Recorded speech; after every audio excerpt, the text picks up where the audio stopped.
Right, today is a big day, and of all days, Starmer has picked today to get on his high horse. He's plotting with the House of Lords to block the Northern Ireland Protocol bill that will allow us to override the backstop 2.0 of the Brexit trade deal.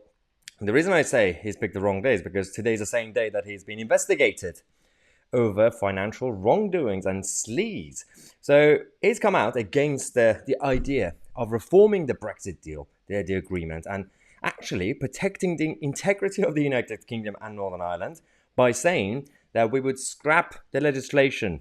And I think there has been an impasse in the negotiations because we haven't seen the high levels of trust that we need for negotiations like this, not least from our Prime Minister. It's interesting how, when it comes to negotiations, considering there are two sides, right? He doesn't really talk about the shortcomings of the European Union.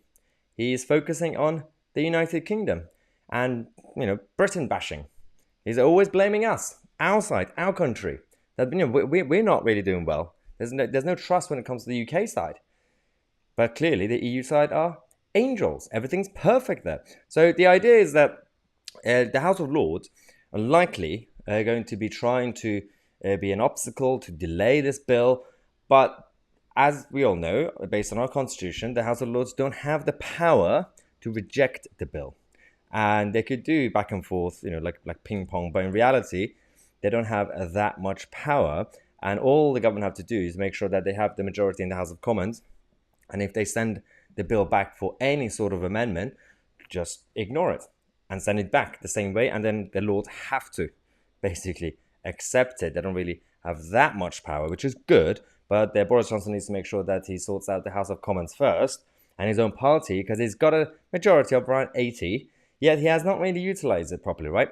Now, Downing Street have come out to respond to Keir Starmer and the Ramonas by saying that some people seek to delay the legislation or try to time it out in some way, then they would fundamentally undermine one of the key points of the legislation and, in doing so, hold up the formation of an executive in Northern Ireland.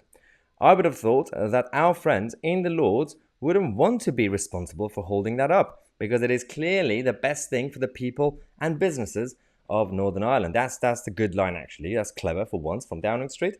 I'm very surprised, because focus on the angle of stability in Northern Ireland, the political stability, and the lack of executive power right now. So tell Ramonas and the House of Lords, if you're going to stop this, that means you don't want Northern Ireland to be stable. And they will shut them up. So not that they actually care, because they're going to continue to be an obstacle. But this is going to be a big day. And for the next few days, obviously, in this channel, we will keep you guys posted, because the mainstream media are not going to give you the proper updates as you guys have known over the past few years. So subscribe to the channel. We're going to come back in half an hour. I'm Tousi, and we are the media.